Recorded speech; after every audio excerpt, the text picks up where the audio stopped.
diketahui dan dilaksanakan oleh seluruh bangsa-bangsa di dunia ini,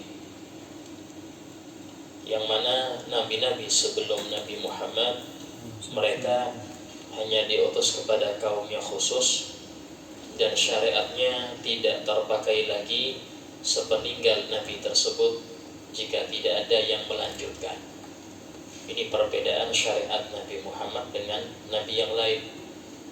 Karena itulah tidak ada suatu kebaikan, baik itu urusan duniawi maupun ukhrawi, kecuali pasti sudah disampaikan oleh Nabi kita Muhammad Sallallahu Alaihi Wasallam, dan beliau menyuruh kita untuk mengamalkannya. Dan juga tidak ada suatu keburukan, baik itu keburukan dunia atau akhirat, kecuali pasti sudah Nabi wanti-wantikan jangan sampai kita terperosok ke dalamnya, khususnya di zaman akhir ini, yang mana dalam salah satu sabdanya beliau mengatakan, kaifa bikum idza taghat nisaukum wa maraja auladukum. Bagaimana keadaan kalian kalau sudah perempuan-perempuan banyak yang fasik, banyak yang tidak nurut kepada suami, dan anak-anak kalian banyak yang menentang.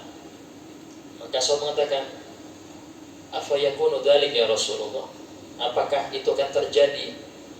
Maka menjawab, bal asyaddu min dzalik yakun, bahkan yang lebih parah dari itu akan terjadi. Yaitu beliau mengatakan, innakum la ta'muruna bil ma'ruf wa la tanhauna 'anil munkar. Nanti kalian ini enggan untuk memerintahkan kebaikan kepada sesama, ini enggan. Isinya masing-masing. Ya. Dan enggan juga untuk mencegah kemungkaran. Biar tetangganya maksiat, dia tidak ngurus. Familinya ada yang enggak sholat, dia tidak ngurus. Sahabat tanya, awakainu dzalik ya Rasulullah, apakah itu terjadi nanti? Rasul menjawab, bal asyad min dzalik sayakun, yang lebih parah dari itu akan terjadi. Apa itu? Innakum tanhauna 'anil ma'ruf. Nanti kalian akan melarang kebaikan. Bahkan orang-orang baik akan kalian kucilkan. Ya, wa ta'muruna bil munkar, bahkan kalian akan merintahkan akan hal yang mungkar. Istilahnya yang mungkar dibungkus kayak baik, sehingga itu seakan-akan saking banyak yang melakukan jadi berubah hukumnya jadi baik. Tapi yang baik karena sedikit yang melakukan, oh ini jadi mungkar. Ini zaman sekarang. Sampai-sampai Al-Ghazali dalam Ihya-nya beliau menyitir suatu hadis Nabi, yang mana beliau bersabda, nanti akan datang suatu zaman jifah mumtinah, ya, bangkai yang bau busuk itu lebih kalian sukai daripada orang yang menyeru kepada kebaikan. Saking gak sukanya orang yang ngajak kebaikan, itu sampai bangkai busuk lebih dia sukai. Istilahnya hal yang bohong, hoak lebih dia sukai daripada yang baik-baik gak sukai. Ini ada zaman, ya zaman ini. Sehingga seorang sahabat ketika beliau menyampaikan hadis tersebut, beliau mengatakan, maka kalau sudah terjadi di zaman di mana banyak kedzaliman, jadilah engkau termasuk yang terdolimi atau orang-orang yang mendukung yang terdolimi. Jangan sampai engkau masuk orang yang dolim atau mendukung orang yang dolim, maka akan sampai dengan mereka kumpul nanti di akhirat. Naudzubillah. Nah, ini zamannya, ya. Sehingga pakai kacamata itu kacamata syariat. Zaman sekarang pakai kacamata syariat, nggak bisa. Kalau tanpa syariat nggak bisa. Penyebab seseorang itu tidak kenal, tidak bisa mengetahui kebenaran. Pertama karena jahil bidin, dia tidak ngerti agama, sehingga nggak tahu mana benar mana buruk, nggak paham. Yang kedua, fanatisme. Itu yang menjadikan orang gak bisa tahu mana benar mana buruk. Dia sangat fanatik pada kelompoknya atau partainya, sehingga setiap yang dari kelompoknya dianggap benar walaupun salah, dan setiap yang dari luar kelompoknya dianggap salah walaupun itu benar. Ini zaman sekarang. Yang ketiga penyebabnya yaitu aklul haram, banyak makan haram, sehingga menjadi buram. Hal yang begini jadi buram, yang baik kayak buruk. Kenapa? Karena nafsu dia nggak suka itu. Dengan makanan yang haram menyebabkan seluruh anggotanya akan senang haram. Ya, semoga kita ini selamat dari fitnah zaman ini. Ya, fitnah yang mana disebut oleh Nabi Muhammad, sampai-sampai ada seseorang yang lewat kuburan, dia akan mengatakan, coba aku ada di tempatmu ini, santai aku.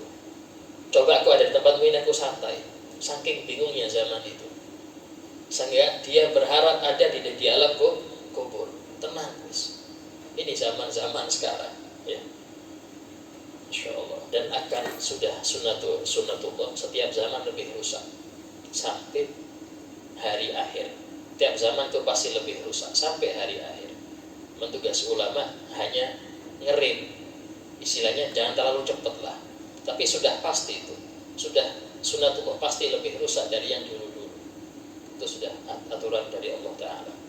Sehingga dalam sebuah hadis, la taqumus sa'ah wa fil ardi man qala Allah. Tidak mungkin terjadi kiamat sementara di bumi masih ada yang bilang Allah. Berarti apa? Ketika kiamat terjadi, gak ada yang beriman, gak ada yang beriman. Lafaz Allah saja lupa mereka, gak ngerti lafaz Allah itu apa. Karena Quran sudah dicabut dari mushaf kosong, polos. Orang yang hafal Quran semuanya dicabut, sampai Bismillah gak hafal ya. Bismillah gak hafal. Nah, waktu itulah akhirnya banyak maksiat. Nah, semoga kita gak sampai hidup di zaman itu. Karena itu naudzubillah termasuk asyrarul khalq, seburuk-buruknya makhluk di masa itu. Alhamdulillah, melanjutkan kita kepada pembahasan Kitabul Adhkar lil Imam Yahya bin Syaraf An-Nawawi. Masih di dalam pembahasan masalah mengeraskan bacaan. Qala al-musannif rahimahullah ta'ala wa nafa'ana bihi wa bi'ulumihi fid darin amin. Wa'lam, ketahuilah, anna al-jahra fi mawadhi'i wal israr fi mawadhi'i sunnatun laysa biwajib. Ketahuilah bahwasanya mengeraskan suara di tempat-tempatnya atau memelankan suara di tempat-tempatnya itu hukumnya sunnah, tidak wajib. Sehingga jangan heran kalau ada orang sholat maghrib kok suara pelan, jangan mengklaim itu batal, jangan, karena itu sunnah. Atau sholat duhur kok keras kayak Jumatan aja, duhur tapi keras bacanya, nah, itu hukumnya nggak sampai batal, karena sunnah saja. Ya, laisa biwajib, nggak wajib.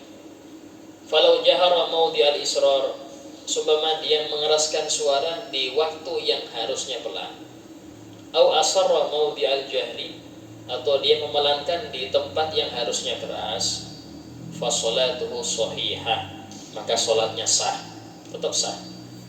Walakinahu irtakabal makruh, tetapi dia sudah melakukan hal yang makruh, karohah tanzih, tapi makruh yang bukan haram, makruh yang gak dosa.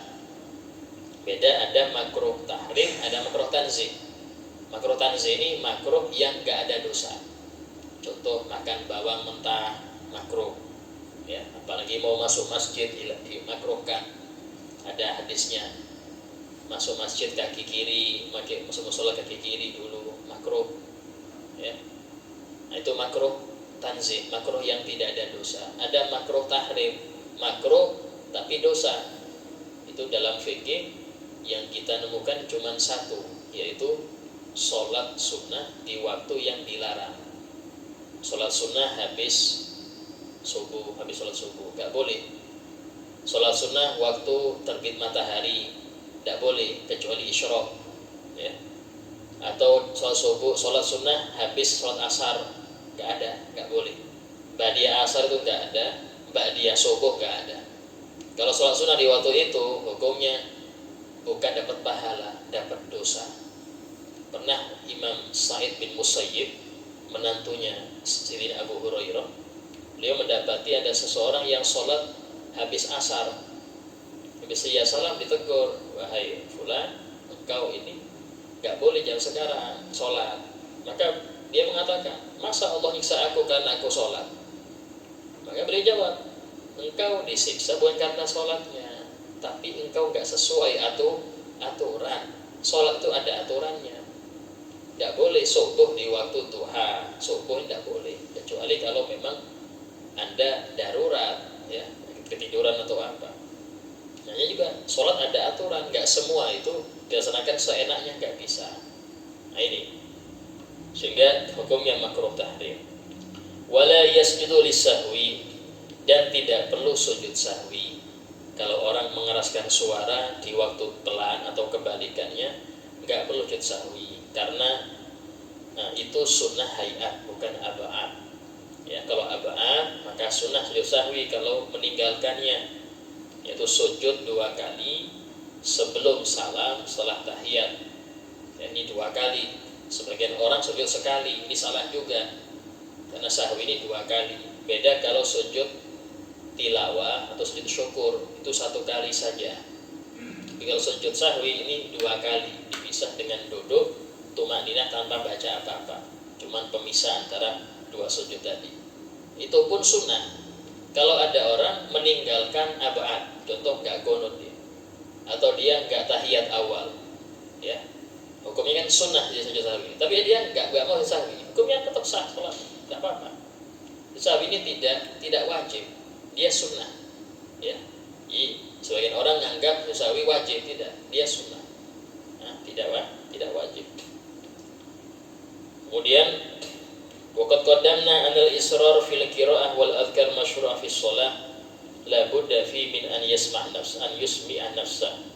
Dan telah kita jelaskan bahwasanya memelangkan suara dalam bacaan Quran atau dalam zikir-zikir yang diperintahkan dalam sholat, baik wajib seperti tahiyat akhir, takbir, ihram atau salam, atau yang sunnah, ya, tasbih, bacaan i'tidal, bacaan doa sujud, itu sunnah. Ini walaupun hukumnya sir, ya, la budda fihi min an yusmi'a nafsa, wajib dia memperdengarkan telinganya sendiri.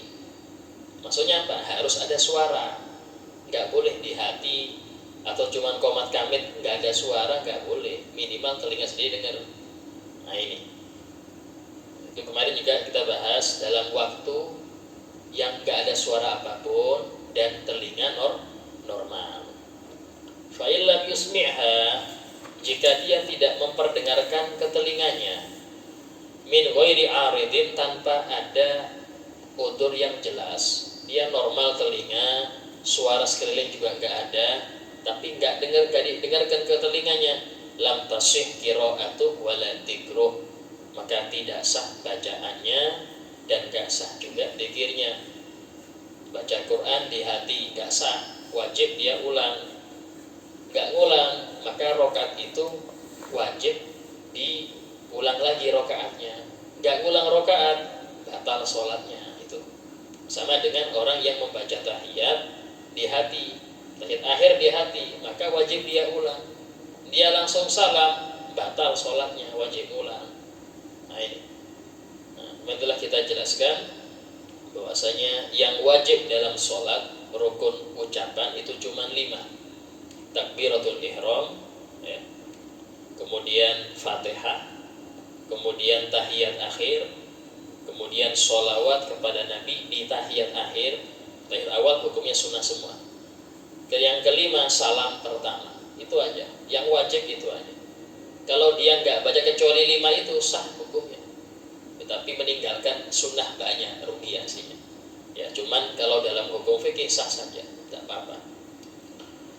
Faslun, qala ashabuna, telah berkata ashabuna, yaitu para ulama Syafi'iyah, yustahabbu lil imam fi sholatil jahriyah, disunahkan bagi imam di dalam sholat yang keras, yaitu subuh, maghrib, isya, an yaskuta arba'a saketat, untuk berdiam 4 kali diam. Ya, berdiam 4 kali diam. Ihdahuna, yang pertama, aqibat takbiratil ihram, setelah takbirul ihram. Allahu Akbar, diam sejenak, baru kemudian doa iftitah. Lihat dia bidu'ail istiftah, kemudian baru membaca istiftah. Nah, diam ini caranya berapa? Sekadar tumakninah, itu senafas atau bacaan subhanallah. Nah, itu kadarnya, enggak langsung Allahu Akbar kabira walhamdulillah. Allahu Akbar, diam sejenak, kabira. Itu pun pelan, ya. Wasaniyah, yang kedua, ba'da faraghihi minal Fatihah, setelah dia selesai baca Fatihah, ya. Saktatan latifatan jiddan, yaitu setelah Fatihah itu waladhdallin, diam yang sejenak sekali, yang sangat pendek. Baina akhir Fatihah wa baina amin, itu memisah antara Fatihah dengan amin. Waladhdallin, amin, bukan waladhdallin, amin. Tidak boleh. Hanya orang menganggap amin termasuk Fatihah, jangan. Ya, sehingga ada waladhdallin sejenak pelan, amin, agar orang enggak menduga amin ini masuk Fatihah, padahal bukan. Sehingga harus ada waqaf, ya, waqaf yang sedikit. Liyu'lam, agar diketahui anna amin laysa al-Fatihah, agar diketahui bahwasanya amin ini enggak masuk surat Fatihah, ya. Watsalisah, diam yang ketiga, ba'da amin, setelah bacaan amin, saktatan tawilah, diam yang lama.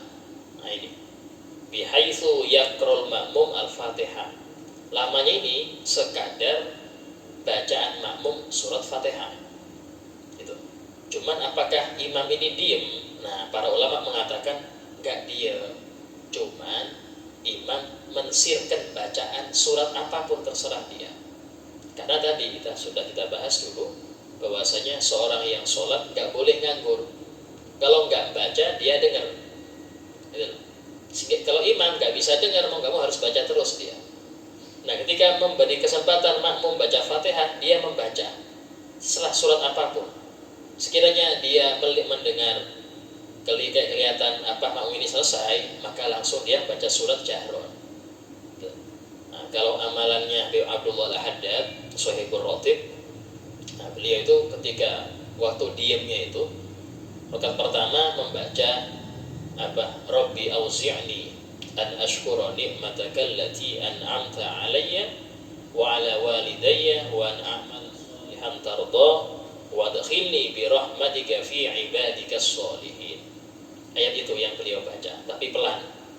Nah, kemudian yang rakaat kedua sama tapi beda ayat, yaitu Rabbi auzi'ni an ashkura ni'mataka allati an'amta 'alayya wa 'ala walidayya wa an a'mala shalihan tarda wa adkhilni bi rahmatika fi ibadikas shalihin.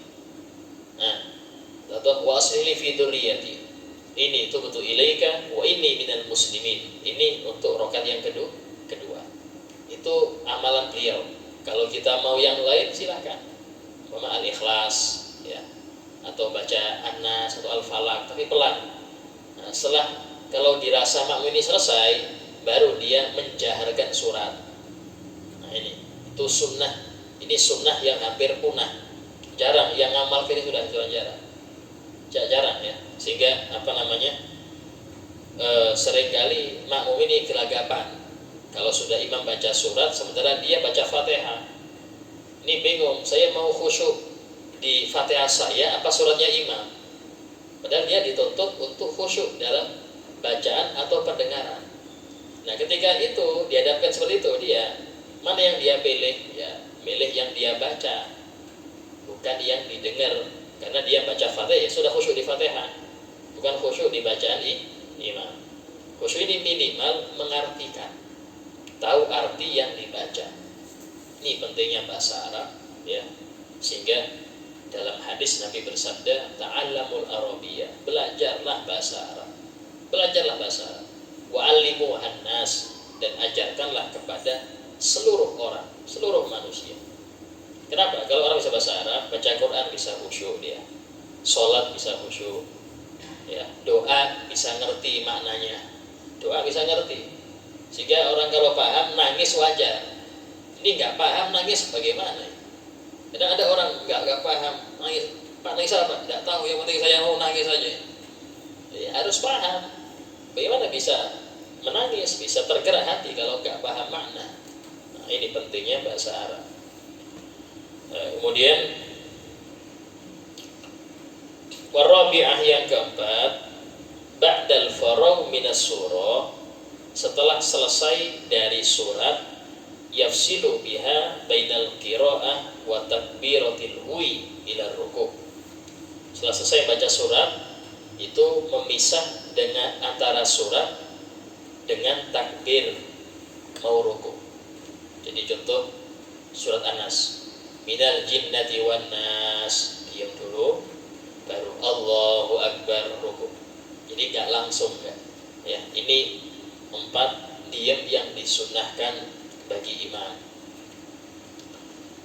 Waslun, fa idza faragha minal Fatihah, jika dia sudah selesai baca Fatihah, ustuhibba lahu an yaqula amin, disunahkan baginya membaca amin. Wal ahadits as-sahihah katsiratun masyhurah fi kasrati fadlih, dan hadis-hadis yang sahih sangat banyak di dalam menjelaskan fadilah bacaan amin ini. Ya. Wa 'azimi ajri, dan besarnya pahalanya. Bahkan dalam kitab Al-Mawahibul Ladunniyah karangan Syekh Imam Al-Qastallani disebutkan bacaan amin ini khusus untuk umat Nabi Muhammad. Itu apa? Amin dalam sholat. Kalau di luar sholat banyak, ya. Bahkan Nabi Harun, ketika Nabi Musa berdoa, yang mengamini Nabi Harun, sehingga Allah berfirman, qad ujibat da'watukuma, sudah diterima doa kalian berdua. Yang doa cuma Nabi Musa. Loh, kenapa Nabi Harun kok diterima juga? Ya, beliau juga amin. Nah, amin di luar sholat itu umum, mulai zaman Nabi Adam sudah ada. Tapi amin dalam sholat hanya khusus umat Nabi Muhammad. Nah, amin ini artinya istajib ya Rabb, kabulkan ya Allah.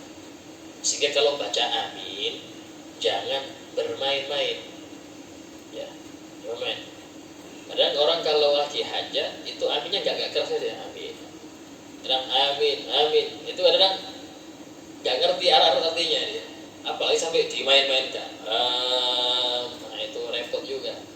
Karena bacaan amin ini kalau kita salah, artinya juga salah. Yang betul itu hamzahnya panjang, mimnya panjang. Amin, itu yang betul. Nah, kalau amin, mimnya pendek, itu artinya berimanlah. Beda. Amin, berimanlah. Fi'il atau kata perintah dia. Kalau amin, hamzahnya pendek, itu orang yang dipercaya. Nabi al-amin, nabi yang dipercaya. Ya, beda artinya, bukan kabulkan. Kalau amin pakai tasydid, amin, itu ada seperti itu. Itu artinya orang-orang yang menuju. Ini bukan kabulkan artinya itu. Ada lagi yang pendek tapi tasydid, amin, amin. Artinya apa? Bacalah amin, itu bukan kabulkan akhirnya. Nyuruh Allah baca amin, ini repot juga. Ya, ada lagi dari tasydid, amin. Amin itu artinya dia aman. Dia sudah aman. Nah, ini salah, ya. Walaupun para ulama mengatakan selama niatnya enggak gitu ya enggak sampai dosa. Tapi kalau dia tahu maknanya, ngerti dia arti, tapi dia bacaan itu yang salah itu, nah ya seperti ini dosa, mempermainkan doa, ya. Ini banyak anak-anak kadang-kadang main-main dalam amin. Nah, para ulama mengatakan yang bermain-main baca amin itu batal sholat. Jadi sampai neriakin sampingnya, amin, teriakin, telinganya teriakin, ini batal ini, ya. Bukan ke sampingnya, amin kepada Allah Ta'ala, dan Allah Maha mendengar. Anda pelan pun Allah tahu, gak usah teriak-teriak, Allah faham sudah. Rasul itu doanya dikeraskan ada kalanya. Pertama ketika mendoa yang amin banyak sehingga beliau mengeraskan biar didengar. Ada kalanya dalam keadaan genting sehingga beliau agak teriak doanya, ya, karena genting. Contoh dia perang Badar. Perang Badar itu umat Islam cuma 313 melawan 1000. Padahal itu nggak siap perang, itu cuma keluar, tahu-tahu dihadang. Ya, yang bawa pedang nggak sampai 10 orang. Yang bawa kuda itu hanya berapa dong? Yang lain tangan kosong. Kayak itulah duel dulu waktu itu. Yang duel ini Sayyidina Ali, Sayyidina Hamzah, sama Sayyidina Khalid, belum masuk Islam. Sayyidina Umar bin Khattab. Ya, Sayyidina Abu Amr Al-Jarrah, tiga ini. Duel dulu, habis duel baru perang. Itu Rasulullah angkat tangan. Sampai beliau agak teriak, itu mengatakan, ya Rabb, intuhlik hadhil usabah, kalau engkau takdirkan binasa kelompok kecil ini, engkau takdirkan kalah, falan tu'bad ba'dal yaum, enggak akan ibadah kepada engkau setelah hari ini. Habis sudah Islam, sudah habis, ini aja sisanya sudah. Nah, subhanallah, waktu Sayyidina Umar mengatakan, ya Rasulullah, Allah pasti mendengar. Kata beliau, iya, cuman orang ngotot ini, lihat orang banyak ini, dan lengkap senjata. Subhanallah, Allah ngirim 5.000 malaikat yang memimpin malaikat Jibril pakai sorban kuning, pakai kuda. 5.000 malaikat turun. Sehingga sebagian sahabat tuh aku lihat orang kafir atau jatuh sendiri. Loh, kenapa belum pukul jatuh sendiri? Oh, malaikat yang mukul, ya. Yang mukul malaikat 5.000, Pak. Ya jelas menang muslim. Ya, ini bantuan Allah akan datang ketika dalam keadaan yang sudah mepet. Dan itu kalau kita benar-benar mohon, ya, yang menjadikan muslim sekarang ini sering kalah karena mereka gak memandang Allah. Mereka memandang, oh fulan yang bisa saya minta bantuan, fulan minta bantuan, fulan. Kepada Allah kurang. Sehingga ya wajar ketika seperti itu, ya Allah hinakan. Kenceng kepada Allah. Kalau kita masih melirik makhluk, kayaknya ini yang bisa bantu saya, sulit untuk ditolong. Karena menduakan Allah tidak boleh. Harus satu, hanya Allah yang menolong, yang lain tidak bisa. Nah itu baru kuat umat dulu karena itu iman yang kuat. Kemudian wa hadza ta'min mustahab likulli qari', dan bacaan amin ini disunnahkan untuk setiap yang membaca Fatihah. Sawa kana fi shalah am kharijan minha, mau itu di dalam sholat atau di luar sholat, ya. Hukumnya tetap disunahkan untuk zikir waladhdallin amin, tetap disunahkan walaupun di luar sholat. Wa fi arba'u lughat, nah, di dalam bacaan amin ini ada 4 bahasa. 4 bahasa itu 4 bacaan. Yang paling sahih dan yang paling terkenal amin itu bil mad, dengan mematkan dua-duanya, hamzah dimatkan, mimnya juga dimatkan. Walaupun mim itu mad, kalau dalam tajwid mad arif disukun dia, karena nunnya disukunkan. Wa takhfif, dan ringan, enggak ada tasydid di situ, ya. Bukan amin, bukan amin, ya. Itu yang masyhur, yang paling sahih itu bacaannya. Wasania, ada juga bacaan lain bil qasri wa takhfif, dipendekkan dan tanpa tasydid. Amin, itu mungkin ada juga itu, ya, bacaan amin tapi niatnya kabulkan, ya ada juga itu, ya. Cuman tadi ini enggak kepake. Yang ketiga al-imalah. Imalah ini amin, amin, amin. Imalah ini kalau dalam Quran cuma satu, yaitu majriha wa mursaha, itu aja.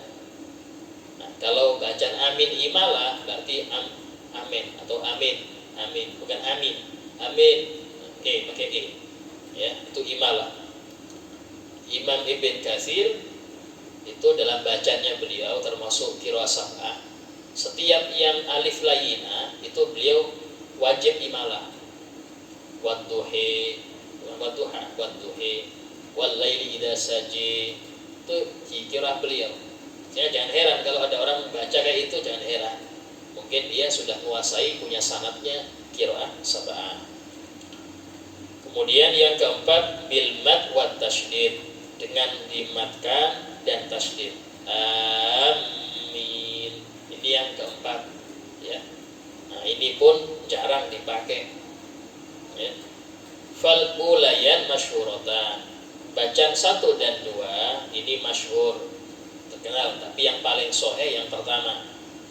Wasaisa warrabi'ah, bacaan ketiga dan keempat itu yang imalah dan tasydid. Hakahumal Wahidi, disebutkan oleh Imam Wahidi dalam tafsirnya fi awil basit, ya, dalam permulaan tafsir basit. Wal mukhtar al-ula, yang paling dipilih itu yang pertama, ya, yang amin itu. Waqad basatul qawla fi bayani hadhil lughat, dan sudah saya jabarkan keterangan bahasa-bahasa amin ini dan syarahnya, penjelasannya, wa bayana ma'naha, dan keterangan arti-artinya, wa dalailaha, dan dalil-dalilnya, wa ma yata'allaq biha, dan yang sehubungan dengan bacaan itu, fi kitab Tahdhibil Asma wal Af'al, dalam kitab beliau Tahdhibul Asma wal Af'al. Itu bahasa-bahasa Arab yang masuk digunakan dalam syariat. Ya, itu beliau punya kitab khusus, Imam Nawawi. Nawawi ini termasuk ulama yang kitabnya barokah, karena beliau dapat makom wali kutub. Beliau ini bukan habib, bukan duriyat, tapi dapat makom wali kutub, wali paling besar di masa itu. Cuman karena bukan habib, gak kuat, gak sampai sebulan meninggal. Habis jadi wali kutub gak sampai sebulan meninggal, karena gak kuat, ya. Cuman berarti apa? Mujahadahnya ini kuat betul sampai nyampe makom level wali kutub ini, gak sembarangan, gak sembarangan, ya. Nah itu, sehingga wajar kita beli itu termasuk kitab yang barokah, yang banyak berkahnya. Sampai-sampai para ulama mengatakan bahwasanya yang pengen keberkahan ilmu, jangan jauh-jauh dari Imam Ghazali, Imam Nawawi, Al-Adhkar, Riyadhus Shalihin, kemudian Arba'in Nawawi, ya, hadis Arba'in Nawawi itu. Kalau Minhajul Thalibin itu banyak, ya, ada banyak kitabnya. Nah, wistahabut ta'min fi shalah lil imam wal ma'mum wal munfarid. Disunahkan membaca amin dalam sholat itu untuk siapa?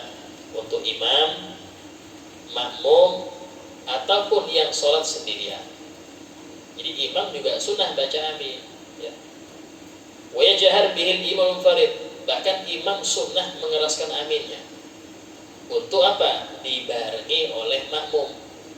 Karena dalam hadis disebutkan, idza ammanal imam fa aminu. Kalau imam baca amin, maka bacalah kalian amin. Fa inna man wafaqa ta'minuhu ta'minal malaikah, karena barang siapa yang amin dia berbarengan dengan aminnya malaikat, ghufirallah, diampuni semua dosanya. Para ulama mengatakan aminnya malaikat berbarengan dengan aminnya imam. Sehingga karena itulah imam disunahkan mengeraskan amin biar bisa dibarengi oleh makmum, sehingga makmum dapat ampunan dosa. Nah itu. Kalau imam pelan, nggak tahu kapan malaikat aminnya ini. Nah, imam keraskan agar diikuti, dan jangan cepat amin, agak lama biar bisa dibarengi. Kalau cepat bingung makmumnya, ya. Sehingga makmum ini aminnya bukan sebelum imam, atau nggak terlalu jauh setelah imam baca amin baru amin, jangan. Minimal itu adalah waktu ada berbarengan. Itu sunnahnya seperti itu. Fi sholatil jahriyah, ini semua hanya di sholat jahriyah, ya. Was-shahih aidha, insyaallah kita lanjutkan. Ada pertanyaan masalah amin? Ya. Assalamualaikum warahmatullahi wabarakatuh. Sholat apa?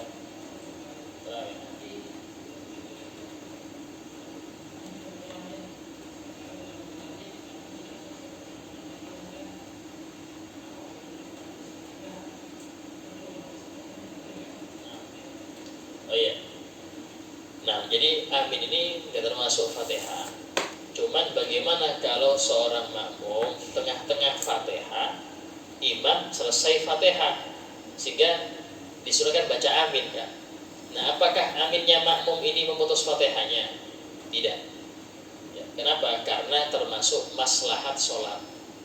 Bacaan amin disunahkan bagi makmum ketika imam baca amin. Walaupun makmum masih Fatihah, sunnah baca amin. Sehingga karena disunahkan itulah dzikir amin tengah-tengah Fatihah tidak mutus Fatihah. Beda jika tengah-tengah Fatihah kita baca subhanallah umpama, ya mutus itu wajib ulang dari bismillah lagi. Di antara yang nggak mutus itu bacaan amin. Terus permintaan rahmat atau surga pas ayat surga dibaca oleh imam, atau permintaan perlindungan dari neraka pas ayat tentang neraka, itu sunnah. Makmum sunnah baca, contoh masalah neraka ya, itu makmum baca Allahumma ajini minan nar, nanti dia lanjut Fatihahnya, tidak apa-apa, nggak memutus. Atau baca alhamdulillah ketika dia bersin, ya tengah-tengah Fatihah bersin, dia baca alhamdulillah, lanjut tidak masalah, karena terus maslahat ya. Nah, adapun bacaan yarhamukallah bagaimana? Nah, ini kan sunnah yang mendengar bahkan bukan sunnah, termasuk hak muslim ini. Idza atisa fahamidullah fasyamidhu dalam hadis. Hak muslim ada 5, diantaranya kalau ada saudara bersin dan dia baca alhamdulillah fasyamidhu, maka bacalah yarhamukallah, itu hak itu. Kalau Anda gak baca itu untuk di akhirat nanti sama orang itu, karena haknya dia ya. Ini bukan sunnah lagi, itu wajib karena hak. Nah, kalau dosa bagaimana? Teman kita bersin alhamdulillah, baca alhamdulillah. Lah kita apakah sunnah yarhamukallah? Hukumnya para ulama mengatakan karena ini hak tetap disunnahkan, dianjurkan. Apakah mutus? Tidak mutus. Tapi jangan yarhamuka, karena kita sedang hitop dengan Allah. Jangan pakai huruf kaf, karena kita sedang hitopnya dengan Allah. Ngobrolnya kita dengan Allah di sholat itu. Pakai apa? Pakai yarhamuhullah, bukan kaf. Yarhamuhullah. Nah ini, enggak boleh yarhamukallah, karena kita sedang berbincang dengan Allah waktu ini. Nah, kalau yang mengatakan semoga Allah merahmatimu, ini kita dengan Allah bincangnya. Jadi yarhamuhullah, semoga Allah merahmati dia. Ya. Bahkan disunahkan kalau ada orang bersin, dia nggak baca alhamdulillah, kita bilang alhamdulillah. Baru dia bilang alhamdulillah, kita bilang yarhamukallah.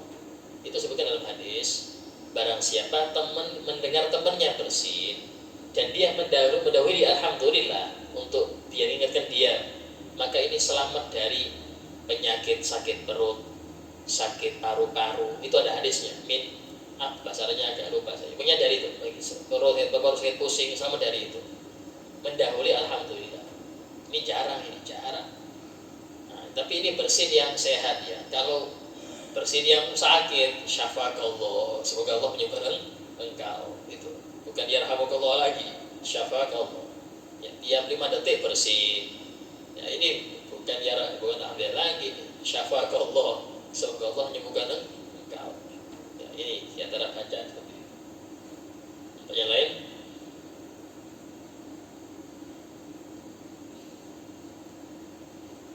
Nah, kurang berapa menit? Masih lama, semenit. Nah, cukup untuk anak. InsyaAllah kita bahas pembahasan masalah masih amin ya. Kita datang insyaAllah. Fadalah habina syafi'ina